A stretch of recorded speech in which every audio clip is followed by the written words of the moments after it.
Ma'rifat chiroqlari.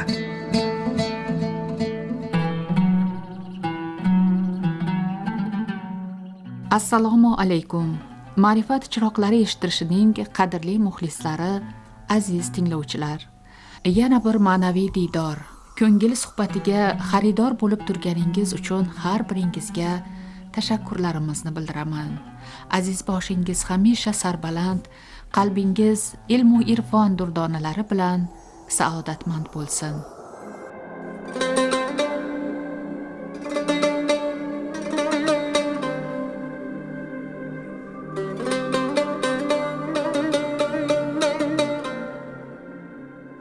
Hadisi sharifda olimning obidga nisbatan afzalligi 14 kechalik oyning boshqa yulduzlarga nisbatan afzalligi singaridir deyiladi.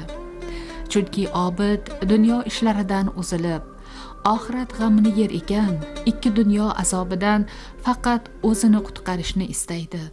Olim esa dunyo va oxiratda o'ziga nimani ravo ko'rsa, butun insoniyatga ham shu ne'matlarning yetishini istaydi. Egallagan ilmini o'zida qoldirmaydi, balki anglaganlarini boshqalarga ham anglatishga jiddiy jahd qiladi. Jannatga yolg'iz kirishni emas, saf musulmonlar bilan kirib, payg'ambarimiz sallallohu alayhi vasallamga munosib voris bo'lish yo'lida riyozat chekishdan to'xtamaydi. Allohu taolo to qiyomat islom ummatini mana shunday olimlar bilan siylab tursin deya duo qilamiz. Va bugungi suhbatimizda ma'rifatparvar olim, ilm rahnamosi, haq yo'lining ulug' namoyandasi professor Mahmud Asad Jo'shon haqlarida u zotning muxlislaridan biri, Turkiyadagi Karabuk universiteti muhandislik fakulteti professori, texnika fanlari doktori Ziyodulla Yusupov bilan suhbatimizni tinglaysiz.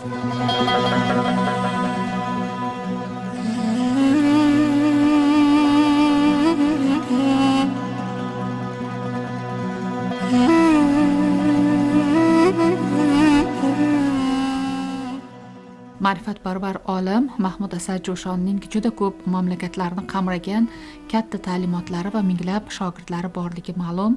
Siz ham mana shunday muxlislardan biri, ustozning ilm va ma'rifatidan nasibador bo'lgan shogirdlaridan biri sifatida u zotni qanday taniganingiz, qanday sabablar bilan qalbingizdan chuqur joy berganingiz haqida gapirib bersangiz. Bismillahirrohmanirrohim. Alhamdulillahi robbil alamin. Assalatu vassalamu ala rasulina Muhammadin va ala alihi va ashabihi ajma'in. Kaminaning mustaqillik sharofati bilan o'z qadriyatlarini, tariximizni, dinimizni o'rganish sharofiga ega bo'lgan davrlarda Kamina u paytda darhaqiqat yosh o'smir davrlarida edi va mustaqillikka qadar biz materialistik, kommunistik dunyoqarashning mafkurasi bilan oziqa olgandik va bu materialistik dunyoqarash, kommunistik mafkura darhaqiqat o'z ta'sirini biz yoshlarda ko'rsatgandi. Sovet davrining o'zini qahramonlar shakllantirgan qahramonlari, yoshlik davrlarida bizlarga o'rgatilgan, tushuntirilgan qahramonlari ancha singib qolib, mayda bizlar ham ularga o'xshashga, ularni o'zimizga o'rnak qilib olishga ma'lum bir ma'noda harakat qilardik. Mustaqillik sharofati bilan o'z qadriyatlarimizni o'rganish imkon bo'lgandan keyin insonda darhaqiqat boshqa dunyoqarashda shakllangan insonda qadriyatlardagi o'zining buyuklari, siymolarini o'rganishga, tanishishga imkon bo'ldi. Mustaqilligimizning ilk davrlarida buyuk siymolarimiz Abduxoliq G'ijduvoniy, Bahodir Naqshband hazratlari, Najmiddin Kubro, Hoji Ahmad Yassaviy hazratlarini to'g'risida ma'lumotlarga boshlang'ich bo'lsa-da ma'lumotlarga ega bo'lishga muyassar bo'la boshladik. Bu davrlarda o'zimizning adabiyotda o'zimizning yozilgan manbalar yetishmasligi tufayli davrning yoshlari to'liq ma'lumotga ega bo'lmasak-da, lekin qiziqish har holda bordi va intilish bordi o'rganishga. Ana shunday bir davrda bizning mamlakatimizdagi bir qancha ilm ahllarining tashabbuslari, fidokorliklari tufayli Mahmud Asad Jo'shon ibn Xalil Najot hazratlarining rahmatullohi alayhi hazratlarining o'zbekchaga tarjima qilingan asarlarini o'rganishga, ularning suhbatlari bilan tanishishga muyassar bo'ldik va tabiiyki bu narsalarni o'rganarkan u insonga ham bo'lgan qiziqishimiz ortib borardi. Chunki tarixda bilgan o'zimizning mamlakatlarda yurtimizdan yetib chiqqan buyuk siymolar nafaqat tarixda ularning yo'llari hozir ham zamonaviy tarzda davom etishi mumkinmikin degan xayollar insonni miyasini qamrab olardi. Va Mahmud Asad Jushan hazratlarini bilan tanishish davomida bu narsaga amin bo'ldikki, bu narsa nafaqat tarixda, hattoki zamonaviy tarzda ham davom etishi mumkinligini, ularning yo'llarini davom etish mumkinligini, nafaqat aynan shu sohadagi ilm ahli, balki butun kim bo'lishidan, kasbidan, yoshidan qat'iy nazar inson bu narsalarni o'rganib, imkon bo'lishi mumkinligini ko'rdik. Bugungi kunda Turkiyada yashab ilmiy faoliyat bilan mashg'ulsiz. Demak, hazratning muxlislari hayotida davom etib kelayotgan ilmiy, ma'naviy, ma'rifiy hayotlari, amaliy faoliyatlari bilan ham birmuncha yaqinroqsiz, ammo avvalida ularni o'zbek tiliga tarjima qilingan asarlari, suhbatlari asnosida kashf etganingizni aytgan edingiz. Keyinchalik bu jarayon yana qanchalik chuqurlashib bordi? Darhaqiqat bizlar bevosita hazratni ko'rmagan, hazrat bilan tanishmagan va ularning suhbatlarini tinglamagan bo'lsak-da, Mahmud Asad Jushan hazratlarini yaxshi tanigan, ular bilan ko'rishgan, ularning suhbatini olgan kishilar bilan uchrashganimizda hazratning naqadar insoniy odamligini, naqadar ilmga bo'lgan chanqoqliklarini va fidokorliklarini anglashimiz mumkin bo'lgan. Hazratni ilk o'sha mustaqillikning davrlaridan keyin taniganimizdan keyin ko'proq ularning suhbatlarini, asarlarini o'qib, bu asarlar naqadar bizga ta'sir qilganini keyinchalik anglab yetdik. Tarbiyaviy ham ilmiy sohadan insonni ma'lum bir darajaga yetkazganini guvohi bo'ldik.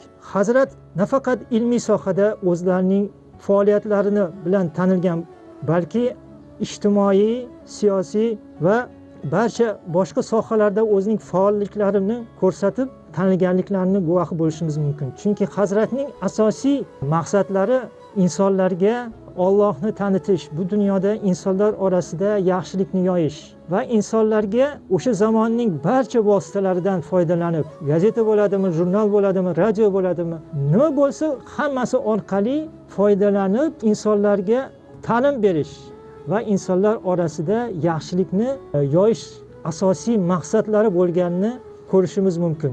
Va bu borada ular nafaqat ma'lum bir vaqflar, jurnallar, gazetalar, hattoki radio ochtirganlar, balki chet ellarga ham ko'p sayohatlar qilib, u yerda suhbat qilganliklarini, konferensiyalar tashkil qilganliklarini bevosita guvohi bo'lganman. Chunki xizmat doirasida men ham bir qancha chet mamlakatlarda bo'lib, qayerda bo'lmay, u yerda ham Mahmud Asad Jushan haqida izdoshlarim har bitta qayerga bormay, u yerda borligini guvohi bo'lganman. Va bu kishining naqadar faoliyatlari kengligini, naqadar insonga bo'lgan munosabatlarini ko'rib hayratda qolganman.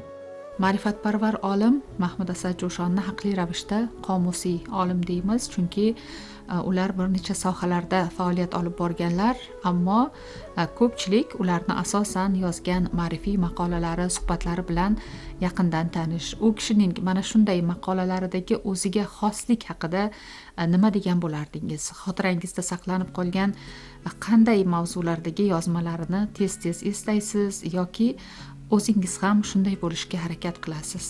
Hazrat qaysi jabhaga qo'l urmasinlar, o'sha jabhani mukammal o'rganib, o'sha jabha to'g'risida mukammal bilim olib, keyingina o'quvchiga taqdim etganlarini ularning asarlaridan, suhbatlaridan bevosita anglashimiz mumkin. Masalan, oddiy bir qahva to'g'risida hikoyalari bor va bu hikoyalarida ular bir hodisa bilan boshlaydilar. Bu hodisa Istanbulda bir qahvachining do'koniga Yenichel askari, ya'ni maxsus Turkiyada u paytlar askar kirib kelib, hammaga qahvaxonadagi barchaga qahva ikrom qilishni qahvachiga so'ylaydi. Lekin burchakda bir rumlik, turk bo'lmagan bir askar rumlik o'tirganga unga qahva bermaslikni qahvachidan talab qiladi. Qahvachi Yenichelning talabiga ko'ra hammaga qahva tarqatib bo'lgandan keyin 2 tona yana maxsus qahva tayyorlab, burchakda o'tirgan rumlik askarning oldiga borib, o'zining qahvasidan unga ham ikrom qiladi va uning bu bilan ma'lum darajada ko'nglini olgan bo'ladi. Ma'lum zamonlar o'tib haligi qahvachi jangga safarbar qilinadi va askar bo'lib jang qilishga, safarbarlikka chaqiriladi. Va bu janglardan birida u askarlikka tushib, rumliklar bu askarni keyinchalik bir maydonga keltirib, barcha askarga tushganlar qatori uni ham sotishga qo'yadilar qul sifatida. Va bir qancha askarlar ma'lum bir yuqori bahoda sotilib ketayotgandan keyin yuqoridan bir rumlik kelib bu qahvachini arzimagan bir urush bahoga sotib oladi va u yerdan maydondan olib shaharning chetiga olib chiqayotgan paytda qahvachining xayolidan hozir bir rumlik askar meni arzimagan pulga sotib oldi, endi o'ldirsa kerak degan xayollar bilan ketayotganda rumlik askar bir paytlar qahvachi unga qahva ikrom qilib askarning malomatidan saqlaganini va unga iltifot ko'rsatganini so'ylaydi va ular bir-biri bilan quchoqlashib xayrlashadi. Va shu bir hodisadan keyin qahva haqida Turkiyada aslida qahva yetishtirilmasa-da, u yerga qahva qanday qilib kirib kelgani, qahvani paydo bo'lish tarixi, qayerdan chiqqanligi, Turkiyada qaysi zamonlardan beri qahvani iste'mol qilish boshlanganligi, uni qanday tayyorlanish kerakligida boshdan boshlab hattoki ichish madaniyati, olib kelishligi, mushtariga uni keltirishligi haqidagi barcha qahva san'ati, madaniyati batafsil bu maqolada o'quvchiga tushuntiriladi. Va bundan ko'rishimiz mumkinki, inson u maqolani o'qib bevosita qahvaga bo'lgan muhabbati oshmasa-da, u to'g'risida mukammal ma'lumot olishi mumkin. Bu bilan Hazrat har bitta ishni mukammal qilishga va ishni chiroyli bajarishga, amallarni har bitta amalni qaysi amal bo'lishidan qat'iy nazar chiroyli bajarib va inson amal qilishda niyati to'g'rilashini o'zlarini suhbatlarida bir qancha bor ta'kidlaganlar. Hazratning asosiy talab qilgan narsalari bitta amalni, bitta ishni qilishdan oldin niyat xolis bo'lishligini, niyatni to'g'rilash kerakligini va shundan keyingina bu ishni mukammal va chiroyli bajarishligi kerakligini o'z suhbatlarida va asarlarida uqtirib o'tganlar. Hazratning nafaqat ma'naviy ma'rifiy, balki keng qamrovli faoliyatlari ham alohida ahamiyatga ega. Jamiyat obodligi va farovonligi deymizmi yoki xalqning har tomonlama baxtli yashashi yo'lidagi vazifalarni ham e'tibordan chetda qoldirmaganlari juda ibratli. Jamiyat hayotidagi mana shunday ishlar haqida ham o'z fikrlaringizni bildirsangiz. Hazratning faoliyatlari juda keng bo'lib, har bitta sohada o'zlarining ulushlarini, hissalarini qo'shganlarini ko'rishimiz mumkin. Masalan, Turkiyada hali atrof muhitni saqlash vazirligi tashkil qilinmagan bir paytlarda Hazratning tashabbuslari bilan har bitta viloyatda chevra, ya'ni atrof muhitni saqlashga qaratilgan derneklar, jamiyatlar tashkil qilishni tavsiya qilganlar va har bitta dernekda atrof muhitni saqlashga oid derneklar tashkil qilingan va bu derneklarning asosiy maqsadi atrof muhitni saqlash, ko'kalamzorlashtirish, daraxtzorlar kesilayotgan paytda Hazratning tashabbuslari bilan aksincha bunday narsalarni ular daraxtzorlar, ko'kalamzorlashtirish ishlariga katta urg'u berganlar. Qomusiy olimlarning ilmi barcha uchun teng xizmat qilishga qaratiladi, ya'ni ularning bosh maqsadi bora-bora butun insoniyatga chin insoniylikni targ'ib qilishdir. Shuning uchun ham olimlarga yuksak maqom ato etilgan, ya'ni olimlarga payg'ambarlarning vorisi bo'lishdek baxt nasibdir. Sizga ham bugungi suhbat va xotiralar uchun tashakkur. Salomat bo'ling. Payg'ambarimiz Muhammad Mustafa sallallohu alayhi vasallamning bir hadislarida keltirilishicha, Allohning solih bandalari yod etilgan yerlarga Allohning rahmati yog'iladi va solih Allohning do'stlarini yod etganlarga Allohning rahmati noil bo'ladi deb kelingan. Bu hadisni Hazratda ham bir qancha tatbiq etganlarini ko'rishimiz mumkin. Chunki ular ham qayerda bo'lsalar, konferensiyada o'sha yerda bo'lgan ulug'lar to'g'risida ma'lumot yig'ishga, u ulug'larni yoki bilinmagan ulug' zotlarni, solih insonlarni to'g'risida ma'lumot olib, keng ommaga tanitishni bir qancha bor ta'kidlab kelganlar. O'ylaymizki, ushbu qilingan solih ishning natijasida Hazratga o'xshagan bizning ham yurtimizdagi ulug'larning, solih insonlarni xalqqa, ommaga tanitish ishlari bundan ham keng rivojlanadi va biz o'zimizning hali tanib bilmagan ulug' ajdodlarimizni, mutafakkirlarimiz to'g'risida ma'lumotga ega bo'lib qolamiz degan umiddaman. Alloh Hazratni rahmatiga olgan bo'lsin. Ilohim bizlarga ham ularning shafoatidan nasibi ro'za aylasin. Imom Rabboniy Quddusi Sirruhu Hazratlari Allohning do'stlariga, ilmu irfon ahliga muhabbatli bo'lish Alloh Jalla va Aloning eng buyuk ne'matlaridan hisoblanadi. Bu muhabbat uzra istiqomatda sobit turishni doim Haq taolodan duo qilib so'rash kerak degan ekanlar. Qalbga nihoyatda katta umid beradigan, suyanch bo'ladigan mujdadir bu hikmat. Olim bo'lish mashaqqati qanchalar katta ekani ma'lum. Bu maydonga jasorat bilan chiqa oladiganlar esa unchalik ham ko'p emas. Olimning ilm qilishidan maqsadi haqni topish va uning xalqiga xizmat qilib roziligini istashdir. Shu sababdan ham olimlarning martabasi haq huzurida nihoyatda yuqori baholanib, ularni payg'ambarlarga vorislik darajasiga ko'targanlar. Ammo Haq taoloning mehribonligini ko'ringki, mana shu voris olimlarni sevib, ardoqlab, ularga muhabbatli bo'lishning ham darajatini yuqori qilib qo'yibdi. Bu hayotdan hatto harf tanimay o'tgan bo'lsa-da, olimlarga muhabbatli bo'lgani uchungina ne pok qalbli kishilar haqning rizosini topib, jannatni qo'lga kiritdi ekan. Qalbingizga boqing. Olimlarga, ulamolarga bo'lgan muhabbatingizni yanada yuksaltirish uchun doimo duoda bo'ling. Toki jannatni bu qadar oson qo'lga kiritmoq imkoni boy berilmasin.